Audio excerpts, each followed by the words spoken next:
Estamos no ar, sejam mais uma vez bem-vindos ao Libertos Podcast, o podcast do Movimento Libertos. E olha, no novo ambiente, no novo espaço, estamos começando hoje a segunda temporada do nosso podcast. Primeiramente, eu já quero agradecer a todos vocês que têm acompanhado, que têm curtido, que têm compartilhado. E a gente está muito feliz com o feedback que vocês têm entregado para nós. E para essa segunda temporada, o pastor César e a Sonai me deram essa responsabilidade de estar começando esse programa. E hoje nós vamos falar sobre o Ministério da Palavra. Para vocês que têm desejo, aspirações de ser um pregador, de ser um ministro. E quando esse tema veio para mim, me veio na mente esses convidados extraordinários que nós teremos aqui, o pastor Nassir Zulus, o pastor Maxi Lima e o pastor Ezequiel Cardoso. Primeiramente, eu quero agradecer a vocês por ter aceito esse convite e eu tenho certeza que vai ser muito enriquecedor para todos aqueles que vão assistir esse episódio. Já se inscreve no canal, deixa seu comentário aqui embaixo e compartilha para mais 10 pessoas. Pastor Nassir. Um prazer imenso, Joel, estar aqui, pastor Ezequiel, pastor Maxi. E eu tenho certeza que vai ser muito produtivo o que nós vamos tratar aqui, os temas, o que vai ser falado aqui. E que Deus nos ajude nessa conversa, que seja uma conversa cheia do Espírito Santo, de Bíblia, de teologia, e que todo ouvinte seja abençoado ao participar desse podcast. Pastor Max. Olha, eu estou com certeza lisonjeado de estar aqui, pastor Narciso, Joel, pastor Ezequiel. Nós estamos na obra de Deus aí há muitos anos. E com certeza hoje aqui nós vamos discorrer sobre assuntos que vão enriquecer aí, quem sabe, o desejo de muita gente. Que Deus abençoe. Muito obrigado pelo convite. Pastor Ezequiel. Para mim também é uma honra muito grande estar aqui com todos vocês. Sem dúvida, vou aprender, vou adquirir mais conhecimento. Pastor Narciso, um grande mestre, um amigo. Pastor Max Lima, anos aí na estrada, pregando, cantando, né? Então, sem dúvida, o Joel também é um mestre, um jovem que eu admiro muito. Então hoje vai ser muito bom, vai ser muito top hoje. E o nosso podcast ele tende a ser muito natural, uma conversa descontraída. Claro, trazendo sempre assuntos relevantes e assuntos sérios. Vocês podem ficar à vontade para falar. Quando um falar, a gente espera. E se alguém quiser também interpelar, fique à vontade. Primeira coisa, para falar sobre o Ministério da Palavra, o que eu pensei? Que antes de ser, de ser, a gente percebe que muita gente se parece. E eu acredito que o ministério é você ser e não você parecer. Sim. Antes de galgar, quando a pessoa ela tem esse desejo de ser um ministro, ser um pregador, o que ela precisa ser antes de ser um pregador? O que o pregador precisa ser antes de ser um ministro? Antes de subir no altar, antes de falar para pessoas? Estou nascido. Abre o carro aí, Ezequiel.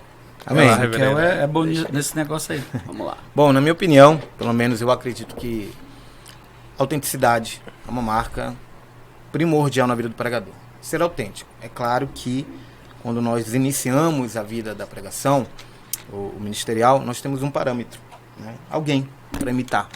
Nós somos seres com neurônios e espelhos, né? Então a gente tem a capacidade, a possibilidade de imitar alguma referência, algum ponto de referência, e não é de todo ruim. Porém, no decorrer do tempo, é necessário que o pregador adquira sua própria característica, sua própria identidade. Iniciei, pelo menos eu particularmente, quando eu iniciei meu ministério em 2008, tinha muitos pregadores de um grande congresso no Brasil e me identifiquei com um deles, né? O pastor Carvalho Júnior.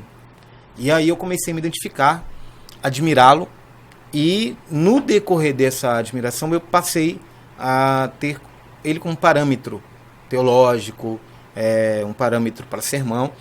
Porém, no decorrer desse 15 anos pregando, acredito que adquiri meu próprio conceito, minha identidade. Então eu acredito que, na minha opinião, o pregador tem que ser autêntico. Que ele comece, sim, tendo um parâmetro, né? Alguém que ele imite, alguém que ele admira, porém, no decorrer de todo esse chamado, ele adquire ali sua própria identidade, que é bacana ter essa característica. Autenticidade. Durante a nossa vida toda, pastor, a gente é regido por parâmetros, né? Sim. A prole, quando nasce, faz diferenciação entre a mãe, o pai e o mundo. E os primeiros parâmetros ali são os pais, as pessoas ao redor. E no ministério é da mesma forma. Você ter alguém que você admira, que você modela, que serve de inspiração é realmente imprescindível. Assim como Paulo foi para Timóteo, Apolo foi, acredito que para muitos jovens, né, varão valoroso e valente em palavras. Pastor Max, como é que o senhor vê essa questão do início do ministério? O que o pregador precisa ser antes de ser um pregador? Na realidade, a gente tem até uma base sociológica para isso, né? A sociologia, ela aponta que nós somos produto do meio em que vivemos. Resultado de 5 pessoas. É isso. Então, o que acontece? O que a gente identifica? Que uma pessoa que quer galgar, chegar em um posicionamento como pregador, como ministro, ele precisa simplesmente ter uma vida voltada para o âmbito espiritual. Porque todo movimento de um pregador, ele começa no âmbito espiritual. Eu não quero aqui muito espiritualizar essa questão, mas eu vou trazer aqui alguns exemplos meus durante o período que eu passei. Eu vou dizer que na itinerância eu vi muitos pregadores que se bitolaram em outros e esqueceram da essência da presença de Deus, né? Que na realidade a gente sabe que todos os pregadores, eles têm que sofrer a influência espiritual.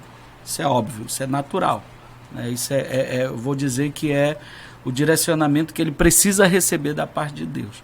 Então, quando o pastor Ezequiel fala sobre essa questão de se espelhar em alguém, eu acredito que todos nós nos espelhamos. Sem dúvida. Agora, ao longo do tempo, é o próprio Espírito Santo que ele vai traçando para nós uma nova dinâmica. Eu vou dizer que também, eu sabendo dessa questão, vendo muitos amigos meus que se bitolavam, se espelhavam em um pregador, eu procurei, Ezequiel, me espelhar em vários.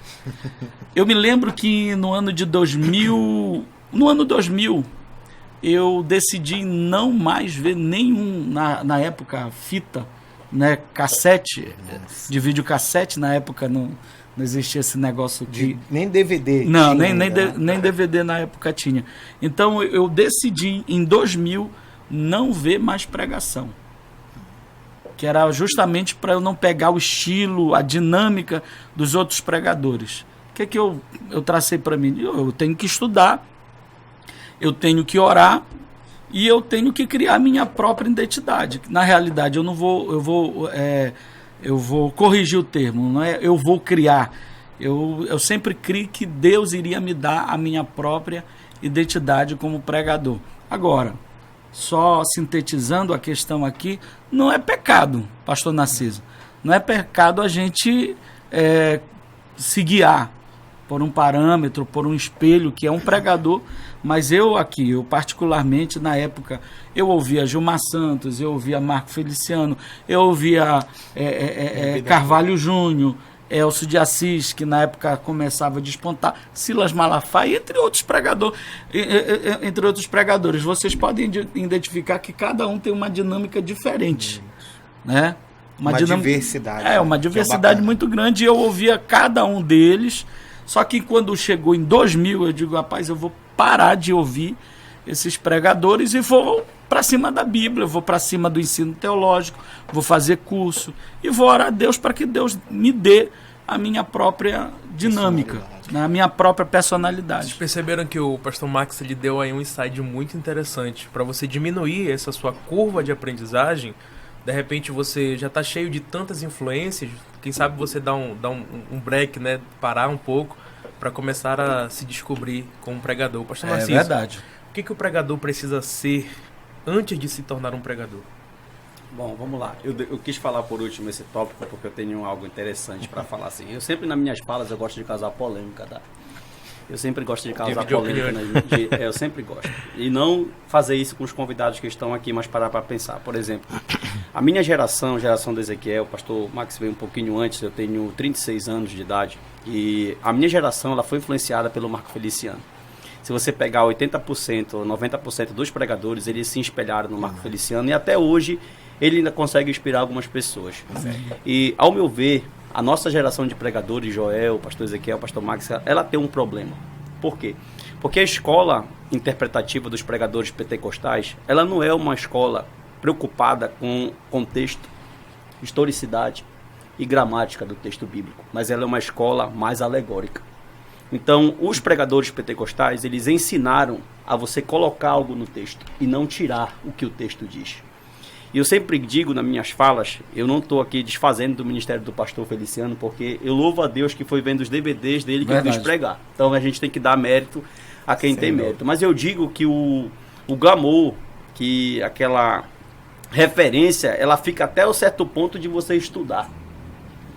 Porque chega alguns momentos que você vai olhar para aquilo ali e você vai ver que não tem como você passar certas coisas que você falava, né, para a igreja, que aquilo ali está ferindo uma verdade bíblica. Então, se você...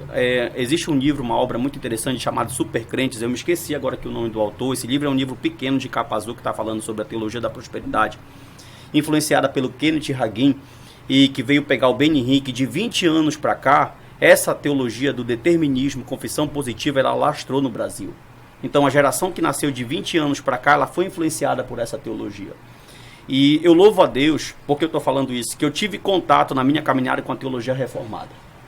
Aí vou entrar a fala do pastor Max. Por quê? Porque eu consegui pegar a teologia reformada, que é uma teologia gramática, histórica, que tem uma escola de interpretação bíblica, não de Alexandria, alegórica. Nós temos 3 escolas principais. A Alexandria interpretava o texto bíblico alegoricamente. A Antioquia interpretava o texto literal. E a escola do Ocidente mesclava as 2 escolas. Quando Lutero aparece na Reforma, ele vai pegar o quê? Princípios da escola de Antioquia. Porque Lutero dizia que o método interpretativo de Orígenes, Alexandria, era o cocô das Escrituras. Então ele e Calvino fizeram essa junção. E porque eles se preocupavam em justamente dizer aquilo que o texto diz, porque na cabeça deles, eles foram talvez pessoas que influenciaram o mundo todo na questão da pregação expositiva, eles diziam que quem tem poder é a palavra e não o pregador.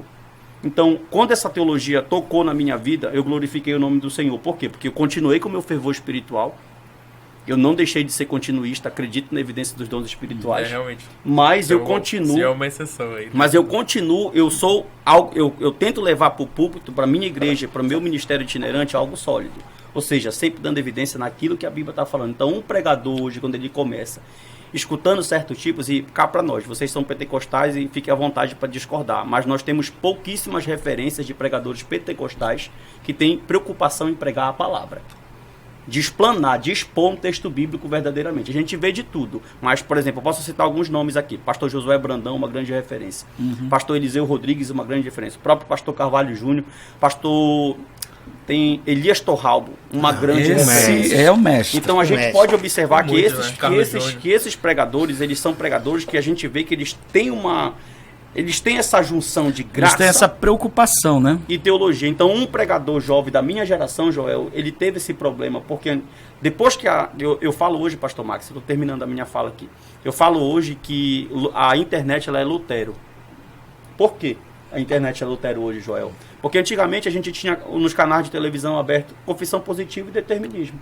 Você ligava sua televisão, era isso que estava sendo ensinado até hoje, canal de TV aberta. Só que agora você vê um pastor falando uma heresia, tem um Nicodemos lá para contrariar ele. Tem um Hernandes lá para contrariar ele. Tem um pregador pentecostal bom para contrariar. Então, a internet, nesse sentido, ela veio trazer essa libertação. Então, eu acredito que para hoje começar bem é começar sólido. Ler, pegar as ferramentas, estudar. É impossível começar sem ter alguém como espelho. Eu vou precisar ter alguém como espelho. Então a gente tem que procurar se espelhar em gente que a gente sabe que vai oferecer algo bom para a igreja. A gente viu que o que acaba conectando mais com um ouvinte, um neófito, né? Uma pequena planta que quer começar a dar fruto. A gente está falando de referências, né?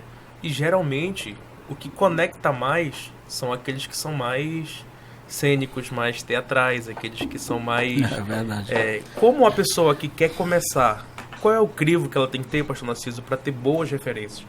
Para saber, eu estou começando agora, mas esse aqui é bom para eu me conectar, esse aqui não é bom para eu não me conectar. Certo.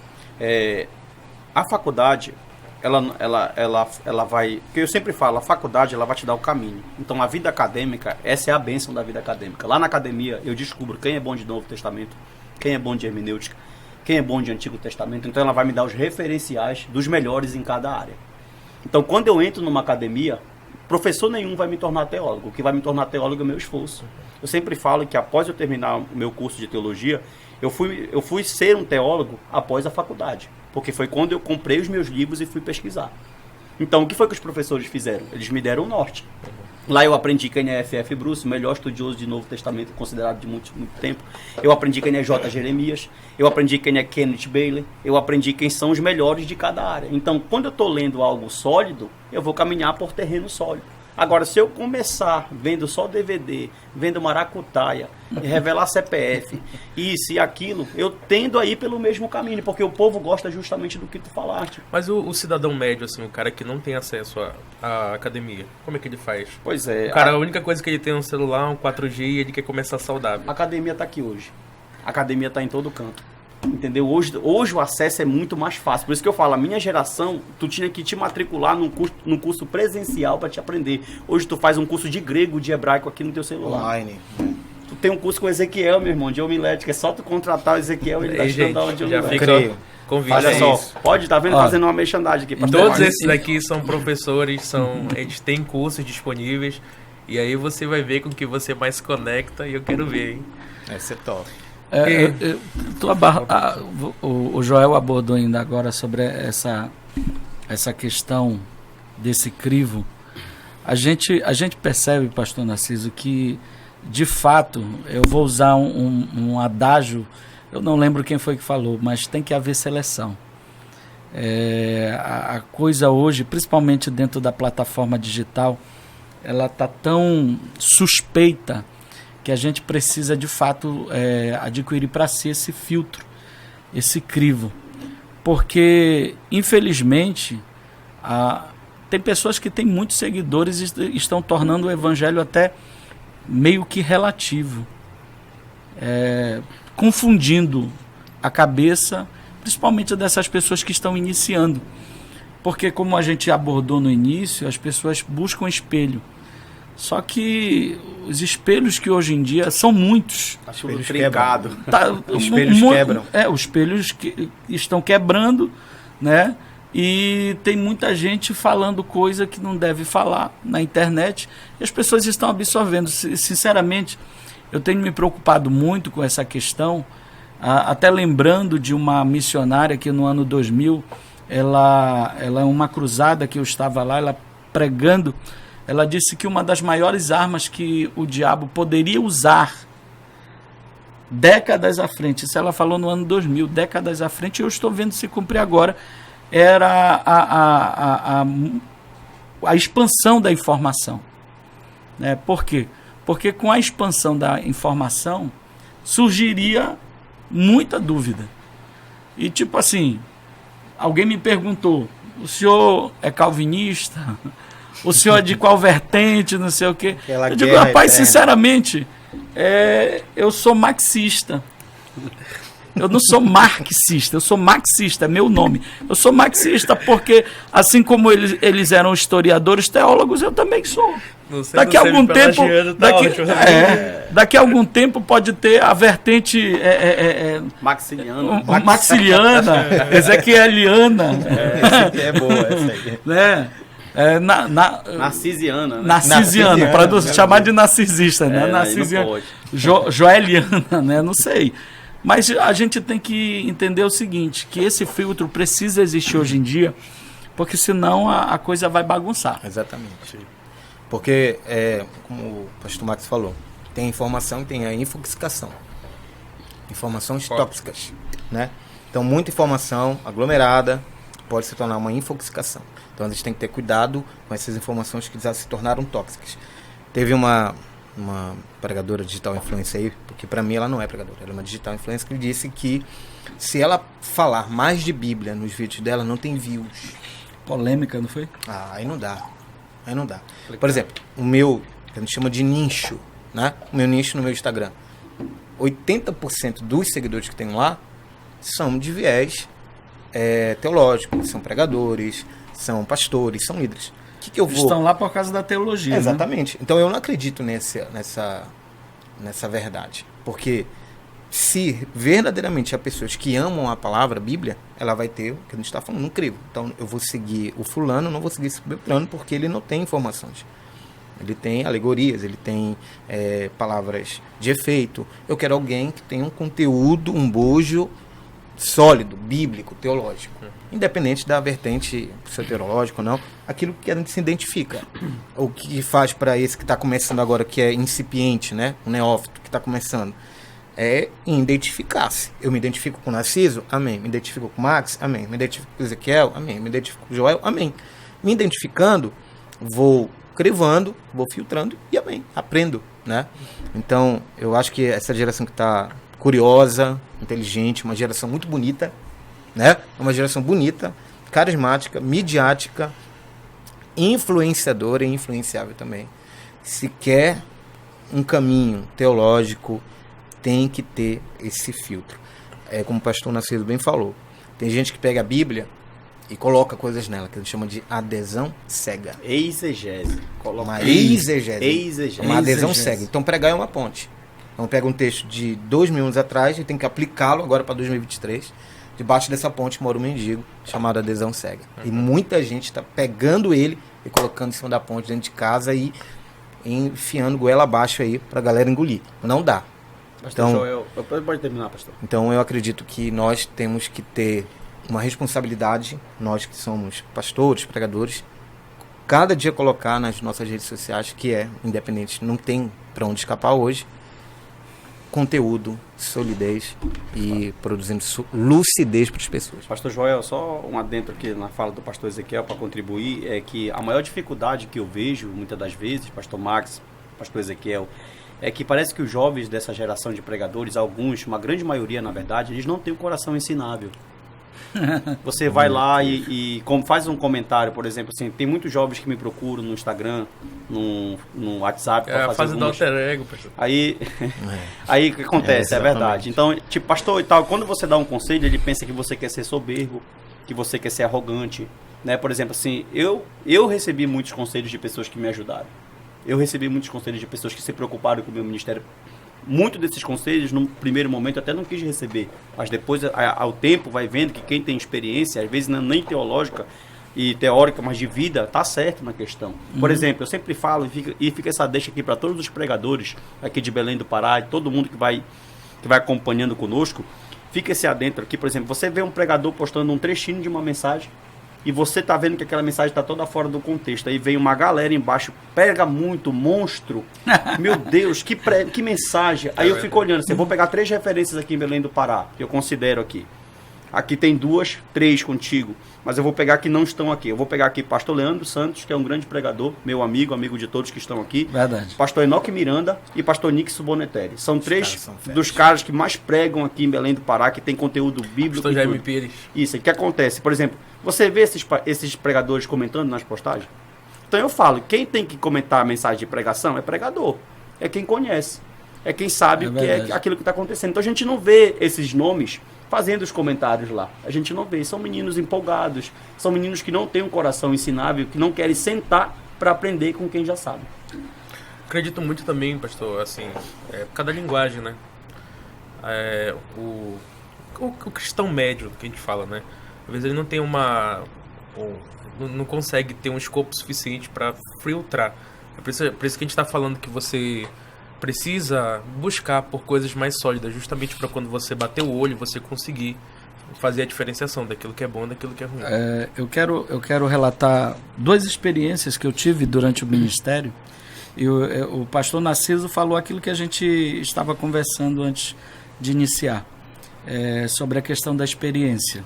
Às vezes, eu estava falando para o Joel que em muitos momentos o que eu senti ouvindo pessoas que não tinham nem o ensino fundamental, mas eram pastores há anos, eu não senti no banco de faculdade.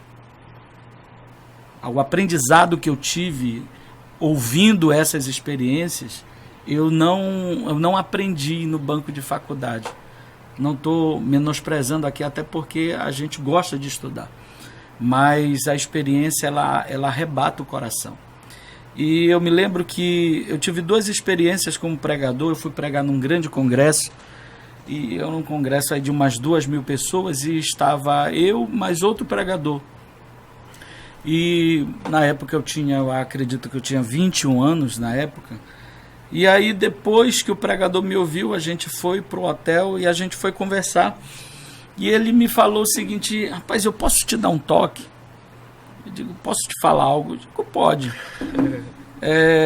Cara, eu acho que se tu for por esse caminho, tua mensagem vai ficar melhor. Naquele momento, sabe que o meu coração assim, ficou tão em paz, assim, se abriu para o aprendizado. Aí eu fiquei pensando em outro coração. Poxa, eu tô no mesmo congresso que o cara. Eu sou pregador igual o cara. Mas automaticamente, enquanto ele falava, eu estava me autoanalisando. E eu percebi que de fato ele estava certo. Outra vez eu fui ministrar fora do Brasil e estava ministrando e tinha 3 missionários. Os caras estavam lá no último banco praticamente. E eu ministrando no congresso. 3 dias ministrando fora do Brasil. E depois teve um desses missionários que chegou comigo e me deu uma lição.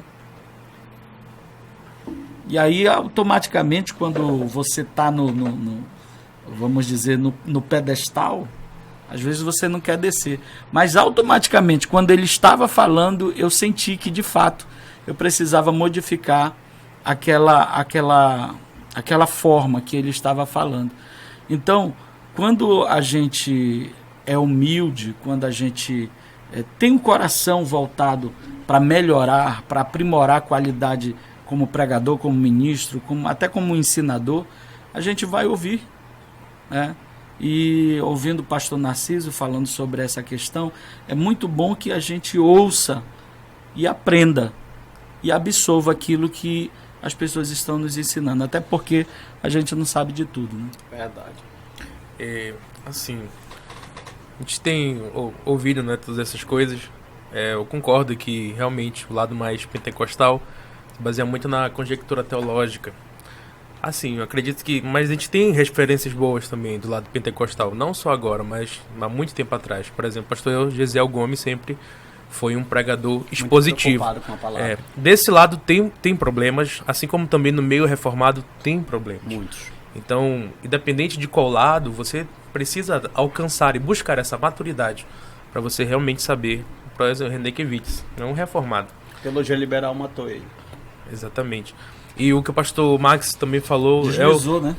É o que mexe muito comigo. Paulo certa vez falou que o evangelho que eu prego não é sublimidade de conhecimento humano, mas é o poder de Deus. É claro que ele não está falando contra o conhecimento, nem que a letra mata, é uma interpretação. Até porque ele já tinha. Exatamente. Porque Só que o livro de Romanos mostra um QI altíssimo O dele. livro de Romanos é um curso de teologia completo. E Paulo viveu muito isso, principalmente na Grécia. Para falar lá para os socráticos, né? No período do sofisma. E a teologia, a palavra pregada, não foi tão impactante quanto ele pensou que seria. Mas na manifestação do poder, aonde Paulo chegava, não só o conhecimento, mas o poder, aquilo que ele carregava de Deus era tão grande que às vezes, mesmo sem falar, ele pregava. E baseado em tudo isso que a gente falou, acho que o pastor Max lhe deu um conselho extraordinário de você não modelar só uma pessoa, mas você ter muitas opções, até para você não se tornar escravo de uma pessoa só, de um pensamento só, mas que você consiga analisar vários caminhos e escolher o melhor. Tem também a questão do quadrilátero wesleyano, né? Eu acredito muito. Eu gosto de John Wesley, quadrilátero wesleyano, e da multiforme graça de Deus, as pessoas vão se chegar a Deus de forma diferente. Alguns pela leitura da palavra, outros por olhar a natureza, outros por um milagre, aonde a mão não alcança, a pessoa vai, e nessas muitas formas Deus vai se revelando. Então, o insight que a gente pode tirar aqui para resumir essa questão de primeiro ser e não parecer, é que você precisa ter boas referências, você precisa se dedicar ao estudo. E para a gente jogar mais um pouco o assunto, né, para rodar mais, a palavra diz que o obreiro aprovado ele precisa ter um bom testemunho e também não ter o que se vergonhar, dentre outras coisas. A importância de um testemunho para o pregador hoje, para o cristão em geral. Como é que vocês veem a questão do testemunho dos pregadores hoje em dia?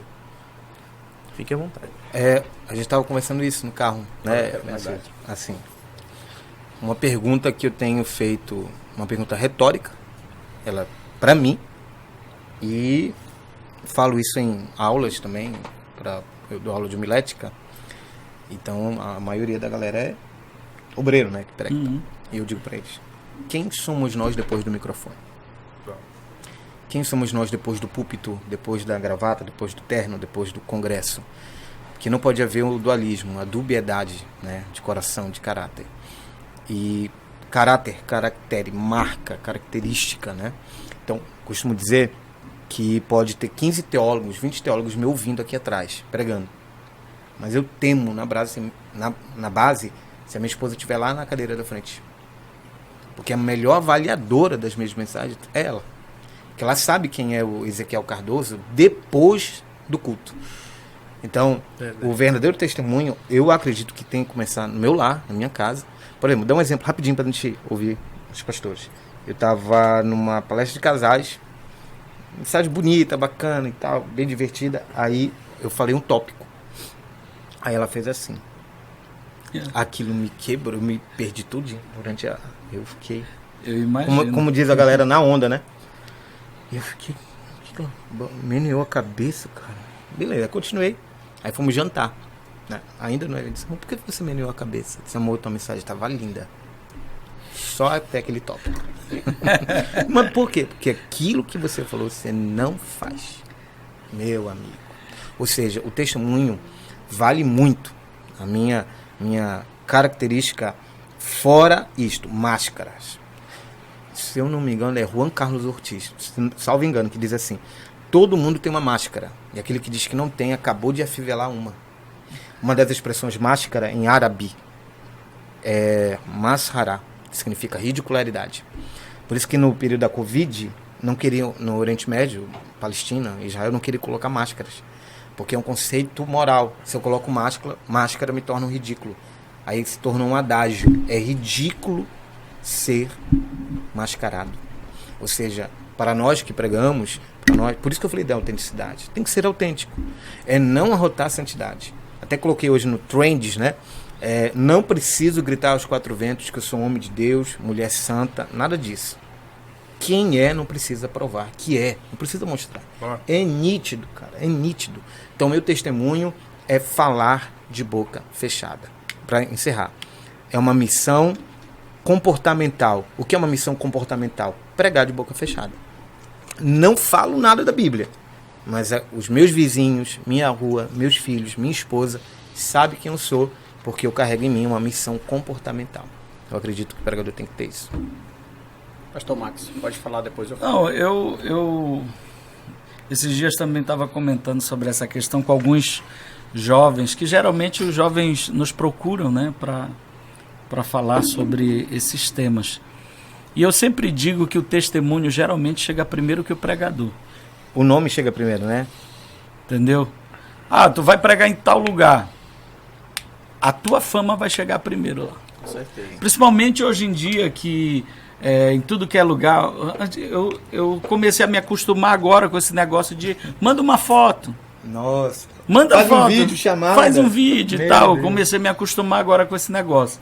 Ao longo do tempo que eu prego já há muitos anos, agora que eu estou me acostumando com esse Fazer negócio o fodezinho colava na igreja. Ou seja, hoje até os pastores mais antigos já estão pedindo, olha, manda uma foto para fazer um flyzinho, para fazer um cartazinho.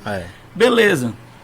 Aí as pessoas que vão ver esse fly ali, que te conhecem ou que ouviram falar de ti... Vão fazer duas coisas, pastor. Elas vão olhar e dizer assim, glória a Deus. Eu vou dizer, ih...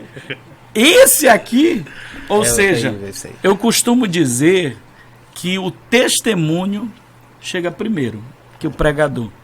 O pregador está vindo de avião, mas o testemunho dele já chegou aqui. Exatamente. Então, eu me lembro que Jesus olha para os discípulos 5:16 de Mateus, e ele diz assim, olha, que os homens, olha o que ele está dizendo, os homens dizem, não, o que os homens olhem para vocês, contemplem as vossas boas obras e glorifiquem o Pai que está nos céus. Capítulo 4, versículo 1 e 2 da carta de Paulo aos Coríntios, ele diz, olha, que os homens vos considerem como ministros de Cristo e dispenseiros dos mistérios de Deus. É lindo esse texto. Mas requer-se a esses dispenseiros que se encontrem fiéis. A gente também lembra do 2,15 da segunda carta de Paulo ao filho dele, Timóteo, que eu acredito que acabou de citar, que fala sobre não ter do que se envergonhar. Eu vi, olha, uma das questões na exegese, pastor Narciso, que eu costumo dizer, inclusive esses dias eu comentei uma mensagem de um dos pregadores de Belém dizendo: parabéns, porque você respeitou o português. Para mim, na exegese, a primeira coisa que o cara tem que respeitar é a ordem gramatical. A língua nativa dele. Isso. Grego, mim, hebraico, latim, acadiano, uma língua nativa primeiro. Eu acredito nisso. Tem que respeitar primeiro. E português não consegui. É aquela questão, mas eu falo inglês. Poxa, tu não sabe falar nem português, cara. Então, o que acontece? Quando a gente vê esses textos, a gente percebe que Cristo, o próprio Jesus, ele se interessava com o testemunho. Sim. Testemunho dos seus discípulos.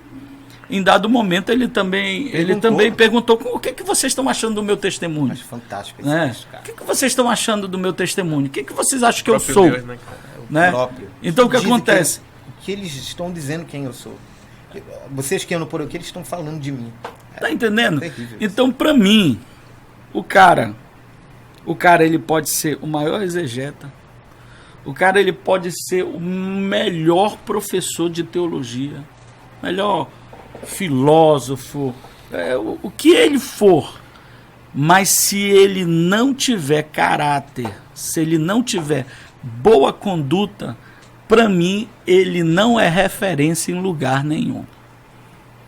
Ele pode estar na mídia, ele pode estar com bilhões de seguidores, pode ter seguidor no Pará, no Brasil, em Marte, Saturno, Plutão e aonde quiser. Mas se ele não tiver caráter, ele para mim não é referência. Então, só para sintetizar e voltar no que eu iniciei. Quando o pregador é convidado, a primeira coisa que chega no local onde ele vai atuar é o testemunho dele.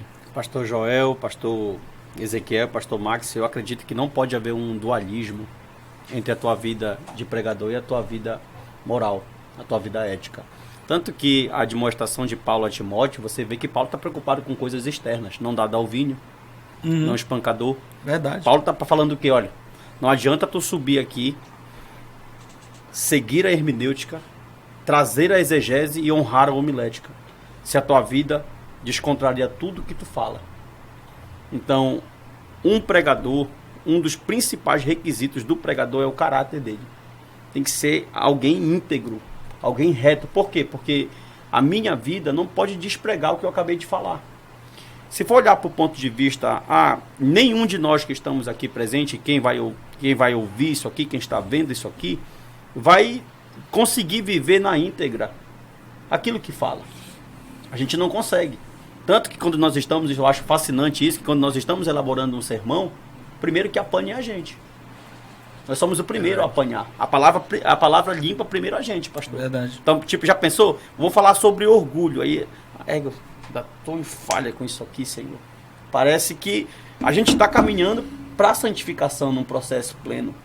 Então, quando eu olho para certas pessoas que, por exemplo, a história conta que Adolf Hitler, ele conseguia dominar o seu exército por mais de 3 horas e os caras não piscavam. Será que a persuasão desse homem, a oratória desse homem era boa? Há quem conta, não sei se o senhor estava lá nesse dia, pastor, mas com certeza deveria estar, quando Jader Barbalho, desculpa citar o nome dele, foi na Assembleia de Deus e o pessoal quase falou em línguas. Foi lá no Mangueirão nos 90 anos. Então, olha, a persuasão. Então, uma pessoa que chega aqui com um sermão elaborado, com um sermão bem colocado, ela pode me emocionar, mas ela não pode me regenerar, porque essa ação é uma ação do Espírito.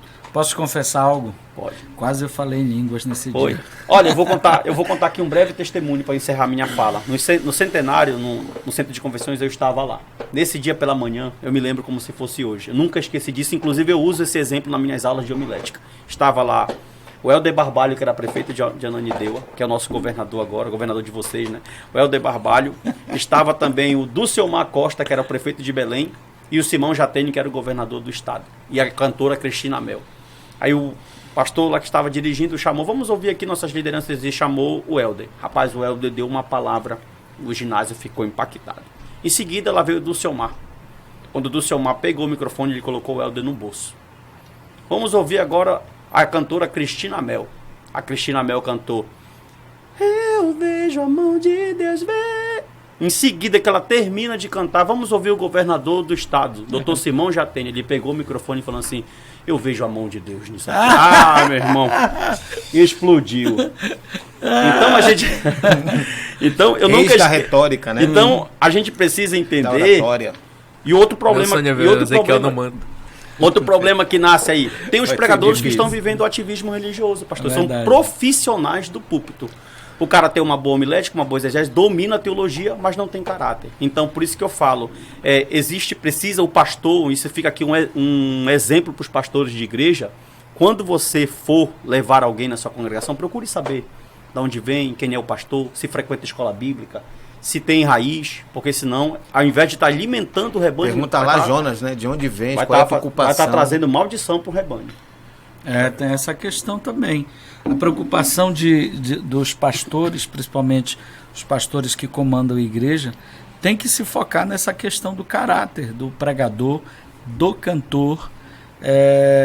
Eu que vivi muito tempo nesse ramo aí, da itinerância, tem coisas que me foram reveladas que são inefáveis, que não são lícitas falar.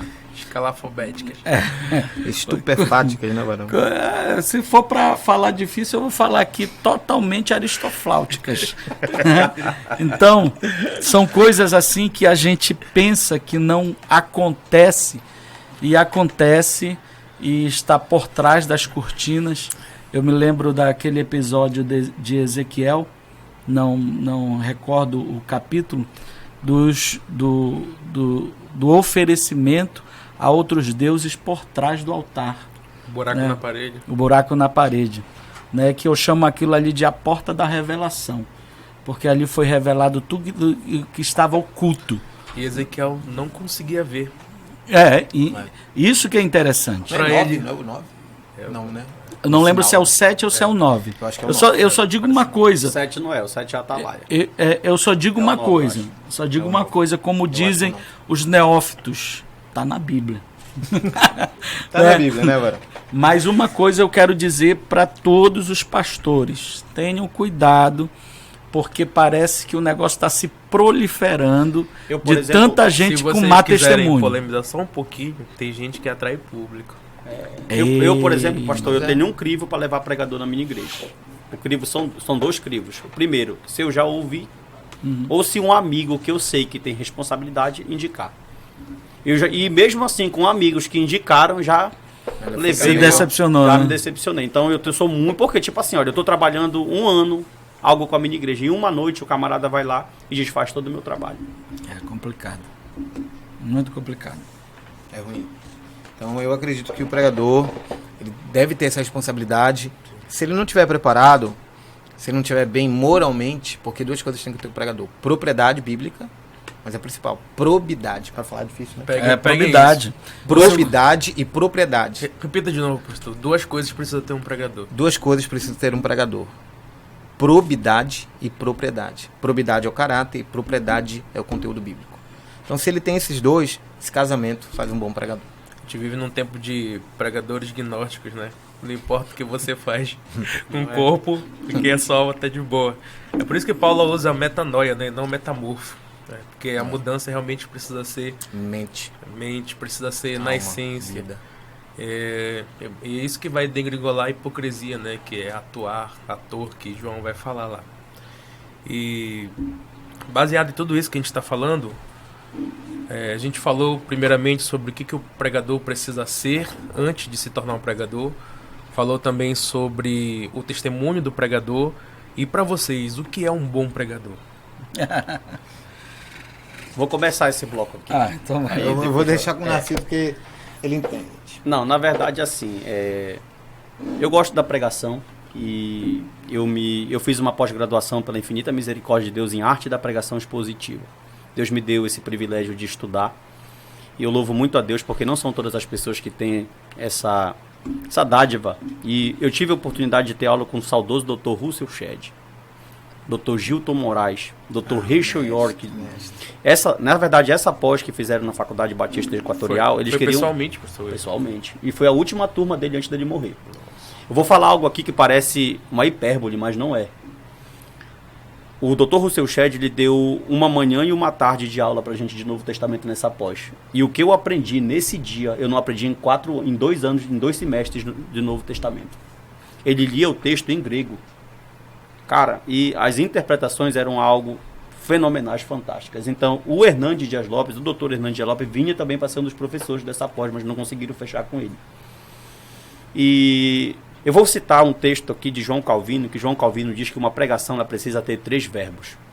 O Dr. Hernandes Dias Lopes usa nos comentários dele, ler, explicar e aplicar. Calvino diz que se não houver na pregação esses 3 verbos, o pregador ele não pregou. Eu vou ler um texto do Antigo, 4.000, Novo, 2.000. Eu vou explicar contexto histórico, geográfico, cultural, gramático e vou aplicar, trazer para o meu contemporâneo. Tem pregador que ele lê um texto e já foge do assunto automaticamente. Ele lê Mateus e fala de Jó. Ele lê Salmo e fala de Paulo. Texto, né? Então, tipo assim, não se preocupe em explicar o texto. E por isso que eu gosto da escola interpretativa da Reforma, porque ela vai pegar esses princípios, ela vê sim, ela não anula a escola alegórica. Ela sabe que existem alguns textos bíblicos que têm um sentido espiritual. Mas ela vai dar mais ênfase à questão do texto literal, por causa que eles vão mais na questão da gramática. Faz a diferenciação. Então, por exemplo, um pregador hoje, o camarada conta, pega um texto, lê um texto e vai contar testemunho da vida dele. Eu não quero saber da tua vida, eu quero saber da palavra. E, às vezes, alguns pregadores conseguem dar mais ênfase no testemunho, não que numa mensagem isso não possa ser encaixado. Eu acredito que uma ilustração, eu não gosto de usar a palavra alegoria, tá? Eu gosto da palavra ilustração. Eu acredito que uma ilustração ela é muito necessária numa mensagem e ela consegue conectar o ouvinte de uma tal forma, se o cara for bom, ele consegue prender. Na verdade, quando você está estudando... Ela é a janela da mensagem, né? Charles Spurgeon diz que uma pregação sem ilustração é como um prédio sem janela. E Gilton Moraes vai falar algo interessantíssimo, Joel. Ele vai dizer assim, ó, que na tua introdução ela é a parte mais importante do teu sermão, porque ali vai dizer se tu vai ter o teu público até o fim ou não. Se a tua introdução for boa, tu tem 80 ou 90% de chance do teu público até o final. Se ela não começar boa, tu tem 90 ou 80% de chance desse público não te ouvir até o final. Então um sermão, ele vem corpo, o sermão, introdução, desenvolvimento e conclusão. O pentecostal, ele prega mais tematicamente. Eu acho que tinha que ser o contrário, né?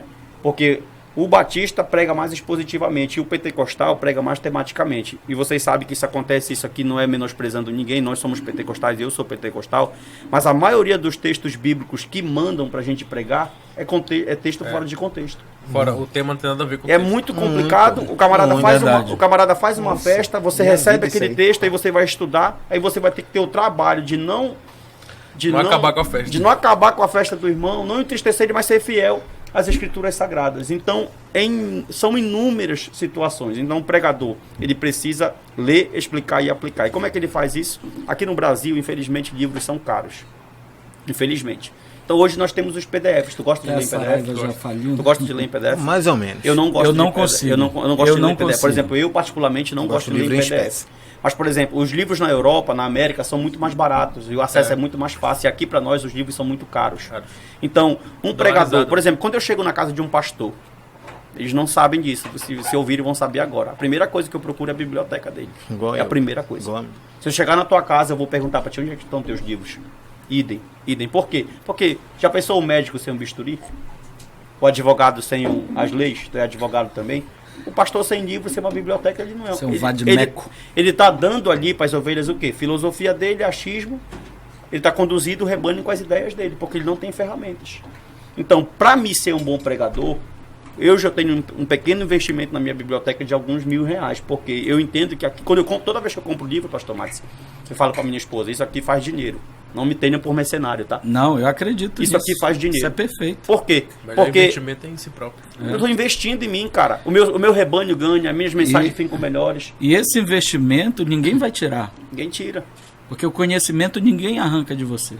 Vai contigo, né? Então, para mim é isso, Joel. Ler, explicar e aplicar. Para o pregador ser um pregador bom, ele precisa estudar. Ralar. Paulo diz, olha, que o pregador precisa se esmerar. Essa é a expressão que ele usa. Ralar, suar. Um bom sermão, ele não nasce em menos de 10 horas de estudo. Verdade. Um bom sermão não nasce em menos de 10 horas de estudo. Ele só vai ficar bom depois de umas 30 vezes pregado. É verdade. Exatamente. Ezequiel. Para mim, um bom pregador, quando ele é pensante, e eu carrego uma ideia comigo, uma proposta. Não preciso me divorciar da unção para pensar biblicamente. Que isso? Então, que lindo. Me apaixonei não agora. preciso me divorciar da unção para pensar biblicamente. Por quê? Ou ele é muito pentecostal, ao nível efusão e aquela coisa toda, Às vezes ou tá no extremo, outra no e outro. pouco bíblico. Então, quando ele tem esse equilíbrio, ele não deixa de ter a unção, mas também é um pensador bíblico, ele é um estudioso bíblico, ele não é um amante do raso. O que é um bom pregador para mim? Quando ele não é amante do raso. Ah, mas o evangelho é simples. Convenhamos. Se a síntese do evangelho não é amar o próximo não é uma tarefa simples. Então, se eu for por esse viés, por essa síntese que resume amar o outro, não é tão simples assim. Então, muita gente, o evangelho é simples. Muita gente fala para mim, para quê pregar? Prega simples. Eu acho que falar é simples, né? Falar é simples. Agora, viver que é um negócio. A palavra simples do grego simplexia, uma dobra. Então, quando você tem uma dobra, é mais O acessível. evangelho não é mais simples. fácil. Isso é uma mentira. É Isso uma mentira. Por quê, ó? Explica a regeneração para uma pessoa, não é simples. Não é. Explica a justificação. Não é. Explica a expiação limitada ou ilimitada. Não é simples. verdade. Fala de escatologia nas 4 correntes escatológicas. Que isso? O evangelho não é simples. Então, Eu gosto Só, muito só que- dele falar aí já deu nó na minha cabeça. Eu gosto muito que Isaías fala que os tesouros estão escondidos. Alguém perguntou por que está escondido? Porque quem é que vai buscar?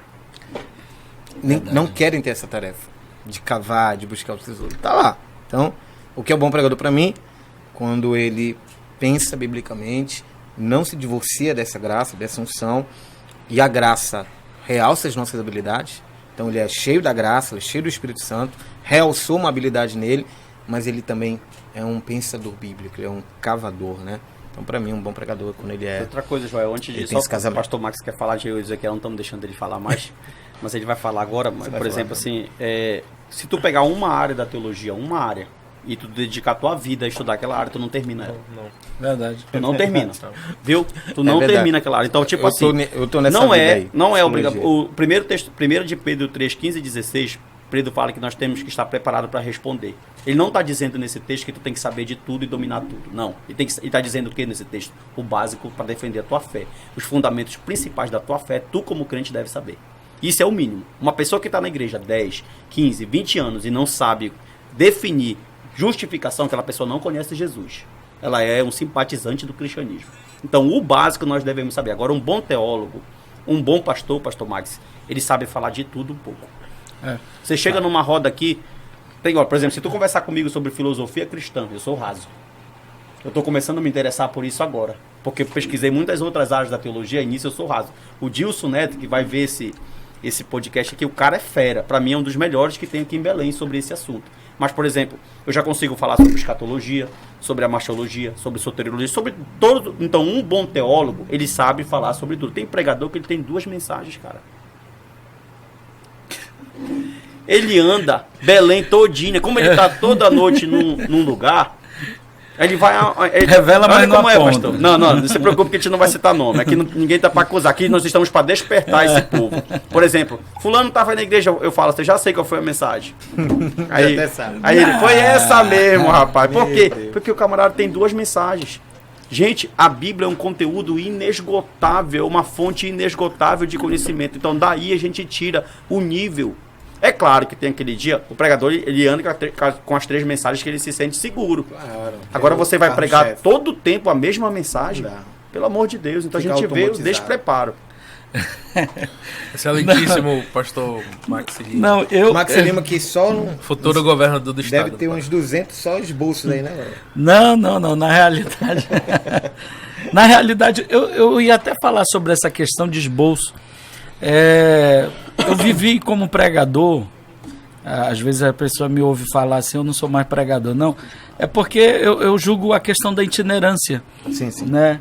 E eu tive fases que eu escrevi muito, fases que eu que eu estudei uma vertente teológica, depois fui para outra vertente teológica, mas eu nunca parei assim para esboçar e guardar. Como eu vejo algumas pessoas lançando livro de não sei quantos milhões de esboços, 300 milhões, 400 milhões de esboços. Não tem família, né? Aí eu fico olhando assim, poxa, eu acho legal, acho muito bacana. Mas voltando à pergunta, a questão do pregador, na minha opinião, né? Porque isso eu acredito que nesse quesito é subjetivo. Né? Eu penso que um bom pregador, ele precisa ter a habilidade de conduzir a palavra e, de fato, conseguir o alvo que é que a palavra venha a surtir efeito. E o maior efeito da palavra, para mim, é a conscientização daquilo que está sendo pregado. Eu vou citar aqui alguns nomes que o pastor Narciso hoje eu voltei a ouvir, porque a dinâmica mudou. Né? A dinâmica dos pregadores mudou. Esse cara que o pastor Narciso citou, que é o Elias, eu acompanho o Elias eu acho que desde 2007 eu acompanho o Elias. E o Elias, ele está numa dinâmica muito bonita. Está num nível muito alto. Ele está num negócio muito impressionante, que eu consigo ouvir o Elias, eu acho que horas. Ele está num nível muito distante. Horas, porque... Se formou novamente em mestrado. O pregador é um aluno que nunca se forma. Como... eu acho que é Alexandre, né? Alexandre que fala que o verdadeiro sábio é um eterno aprendiz. Né? E aí o que acontece? Eu quero fazer essa citação porque a gente precisa, se a pergunta é qual é o pregador que a gente considera, eu quero traçar alguns nomes aqui, que é o Elias. Hoje eu ouço o Elias, ouço Hernandes, que na realidade eu acho que eu li, mais de 30 livros. Ele lançou 30 livros, o senhor leu 31 dele. Não, aí já é demais. Mas eu gosto demais. Não vai virar calvinista, lendo. Não. Não, é aquilo que eu falei anteriormente. Só o Narciso. Bíblico, é diferente. Bíblico. Eu falei anteriormente que quando me perguntam se eu sou calvinista ou não, eu digo que, rapaz, ele é mais um colega meu. Ele é um colega meu que viveu lá atrás, né? Que viveu lá atrás, e eu sou pesquisador, sou teólogo, pesquiso não só a Bíblia, como livros, como ele assim o fez. Então, o meu direcionamento como pregador é ouvir pessoas que têm essa facilidade de expor um bom conteúdo. Né? E eu cito aí o Elias, o Hernandes. Eu vou dizer que eu aprendi também com o Feliciano. Também. Eu aprendi com Silas Malafaia. A Agonia na Cruz foi que me trouxe de volta. Íntimos de Deus, Fábrica de Campeões. E sabias? Eu fui batizado no Espírito Santo ouvindo uma mensagem do Marco Feliciano no domingo à tarde. Guerreiros da Luz. Recebeu o dom de línguas diferentes. A gente tá com o professor aqui, meu irmão. Então, o que acontece? Esses dias, como diz um amigo, tu vai me encabular agora. Esses dias, eu estava ministrando no Carananduba e o Espírito de Deus me fez sentir algo. Lembrando, eu ministrando ali, graças a Deus, fui feliz na mensagem. Por quê? Teve movimento? Não, porque vários jovens vieram me fazer perguntas. E eu amo quando isso acontece depois da mensagem. Porque eu vejo interesse. Acontece muito comigo. Eu vejo interesse. E sabe que quando aquilo aconteceu, o Espírito Santo falou muito forte comigo e me trouxe a necessidade, pastor Narciso. Lembrando no Marco Feliciano que, querendo nós ou não, ele marcou uma geração. Marcou. Ninguém pode tirar ele isso marcou dele. Uma geração. Não dá. Ele marcou uma geração. É E o que Deus ministrou ao meu coração, a minha alma pediu. Eu falei para os jovens ali reunidos, e era a minha alma falando. Deus precisa levantar uma outra pessoa. Verdade, pastor. Para fazer um movimento tal qual foi no ministério do pastor Marco Feliciano a partir do ano 2000. Eu digo que a minha alma está clamando por isso. Deus precisa levantar alguém. Pode ser eu, pode ser o pastor Narciso, pode ser qualquer um de nós. Mas para mim não interessa quem seja. O que interessa, é o reino, né? E isso é o reino, até porque quando Paulo fala sobre os 5 ministérios, no final fala sobre o objetivo dos 5. Crescimento da igreja, desenvolvimento. Olha aqui, são 5 ministérios diferentes. E uma coisa que eu quero abordar aqui, quero olhar para a câmera, e eu acredito que vai convergir esse pensamento com todos, é a questão seguinte: mestres, respeitem os profetas. Profetas, respeitem os pastores. Pastores, respeitem os evangelistas. E todos os ministérios citados por Paulo têm que ser respeitados. O que eu estou vendo hoje em dia, pastor Narciso, é que quem é mestre está desdenhando de quem é profeta. Porque a gente sabe que o profeta, às vezes, não tem um conhecimento que o mestre tem. E o pastor, às vezes, não tem um conhecimento que o mestre tem. E o que eu estou vendo na nossa geração é que parece que há um conflito e todos esquecem do final desse texto, que os 5 ministérios convergem para um só objetivo, que é o crescimento, a edificação da igreja. Para mim, pastor Narciso, uma igreja, ela só é completa, nesse sentido ministerial, se tiver os 5 ministérios. E não é só uma pessoa, não. Ah, o cara é profeta, é mestre, é doutor. Não. A Bíblia diz até que todos cheguei ao meu pleno. A Bíblia não está falando que, por exemplo, só fala, às vezes o pastor é bom de mensagem, mas ele não vai ser bom de evangelismo. Só que no corpo tem um evangelista. Isso. Entendeu? Porque Deus adornou o corpo, não o pastor. Então, vocês estão dizendo que nem todo pregador é pastor. Não. Nem todo pastor é pregador. Não. Isso. E falando dos 5 ministérios, o evangelista, às vezes, ele não sabe pastorear. Só que no corpo tem um pastor. Sempre vai ter. Sempre vai ter. Sempre vai ter. Deus nunca vai deixar faltar. Porque ali a ordem é pro corpo. A ordem é para o corpo, justamente. Então a gente tem que entender essa questão que hoje em dia está entrando em conflito. Eu levei o pastor Ezequiel, que para mim, se a gente for considerar, além de mestre, é um grande evangelista. Né? Mas ele ainda não teve... Gente boa. Gente boa. Gente boa demais. Né? Gente boa. Ele ainda não teve a experiência de comandar uma igreja como líder de uma igreja. Ele ainda não teve. Eu já tive, o pastor Narciso tem. Né? E tem pessoas que são profetas que não têm a mesma habilidade que o pastor Ezequiel, o pastor Narciso. Não são mestres, não são evangelistas, mas são profetas. Deus tem usado. Aí eu levei o pastor Ezequiel, um mestre. Uma semana depois eu levei um profeta, né? Que Deus usou o cara para curar, para mudar a vida de pessoas que até hoje estão com a vida mudada, né? E aí um certo mestre chegou comigo: rapaz, tu levou o cara lá, rapaz. Eu digo: qual o problema? Qual o problema? O cara não ensinou o povo a se prostituir, não ensinou o povo a roubar. O cara, além de pregar, Deus usou o cara para mudar a vida de algumas pessoas que estavam lá. Então eu vejo esse conflito acontecer hoje em dia. Se você foi chamado para profeta, para evangelista, você tem que respeitar os outros ministérios, porque os outros ministérios são importantes sim para uma igreja. Então, se lá Paulo fez a citação dos 5 ministérios, então, na minha opinião, isso é subjetivo, na minha opinião, esses 5 ministérios têm, dentro de toda a igreja, basta florescer, e não só florescer, como também ser respeitado. Felizmente, gente, o nosso tempo está chegando ao fim. Eu ficaria aqui 10, 20 horas falando. A gente não falou, acredito que nem 0,5% de tudo aquilo que é relevante para um pregador, mas eu espero ter vocês em outras oportunidades aqui.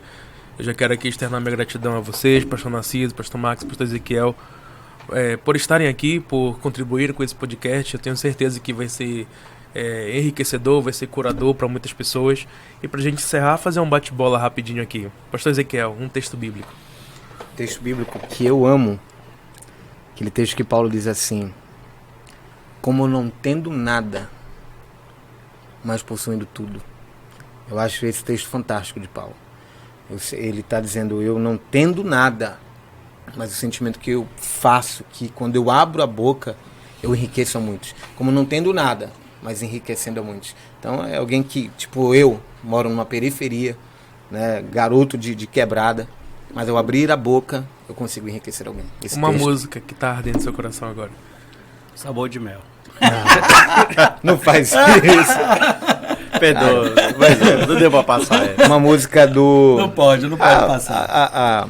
Essa atual do Me Atraiu, Eu gosto muito desse louvor porque um amigo meu está voltando a Cristo, ele ouviu esse louvor numa rádio e disse que está voltando a Cristo por causa desse louvor da Gabriela, né, Me Atraiu. Um livro que você indica. Um livro recente agora, Imagem e Semelhança na perspectiva de um médico, né? Ele traz a perspectiva, a comprovação que nós somos a imagem e semelhança de Deus, na filosofia, na fisiologia, nos neurônios. É um livro fantástico.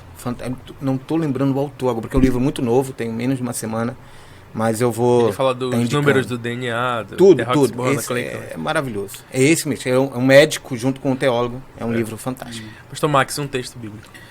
Olha, o texto que marcou a minha vida, porque um dia o meu tio, um grande obreiro da casa de Deus, sem qualquer tipo de cargo, mas um grande obreiro, eu me lembro que eu e os meus primos, nós fizemos uma traquinagem, né? E aí ele nos chamou. E foi a primeira e a última surra de Bíblia que eu levei na vida. Foi do meu tio. E ele citou o texto do capítulo 4, que eu citei agora há pouco, que Paulo aos Coríntios, que os homens nos considerem como ministros de Cristo e dispenseiros dos mistérios de Deus.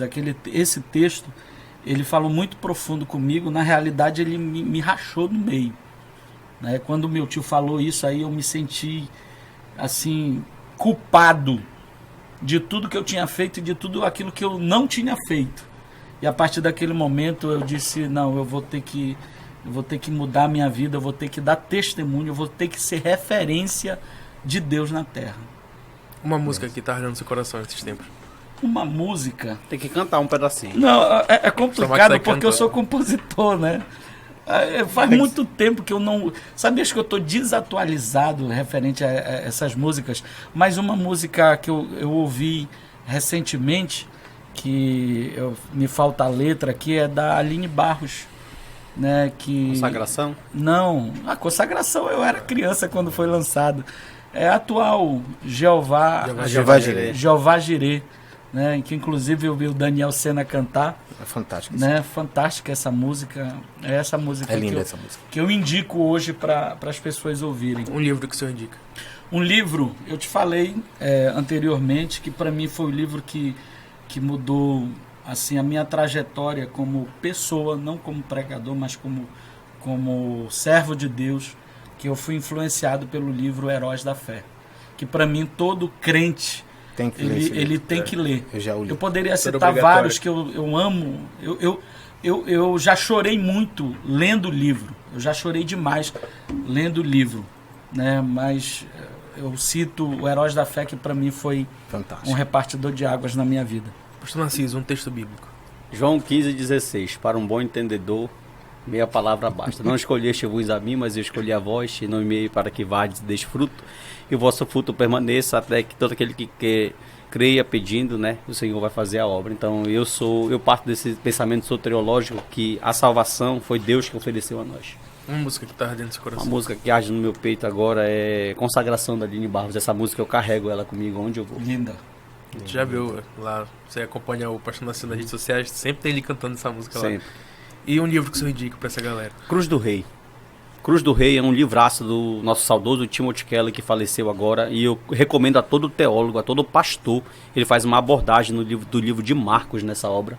É um livro pequeno, acho que ele tem 200 páginas, 250 páginas, e é um livro fenomenal. Eu já preguei muitas passagens baseadas nesse pensamento dessa obra do pastor Timothy Keller, e é um livro que eu recomendo a todo pregador, que é uma obra fantástica. Dele também é Ministérios da Misericórdia. Só agradecer a vocês, muito obrigado. Um livro que eu indico para esse tempo, também um pouco fora da teologia, é O Mundo de Sofia. Vai contar um romance, mas faz um aparato inteiro da história da filosofia. E O Café dos Campeões também é um livro que tem falado muito comigo esses tempos. Quero agradecer a vocês, nossos ouvintes, vocês que têm acompanhado esse podcast, muito obrigado. Se inscreva no nosso canal, deixe seu comentário aqui, compartilha para mais 10. O Libertos volta agora com a segunda temporada desse podcast. Em agosto vem novidade para vocês, conferências, vigílias, do jeito que vocês conhecem. Muito obrigado a todos, pastor Narciso, pastor Max, pastor Ezequiel. Gratidão do fundo do coração. E a gente vai ter outras oportunidades para estar juntos. Espero que vocês possam vir também. Tamo junto. Deus abençoe. Amém. Deus abençoe.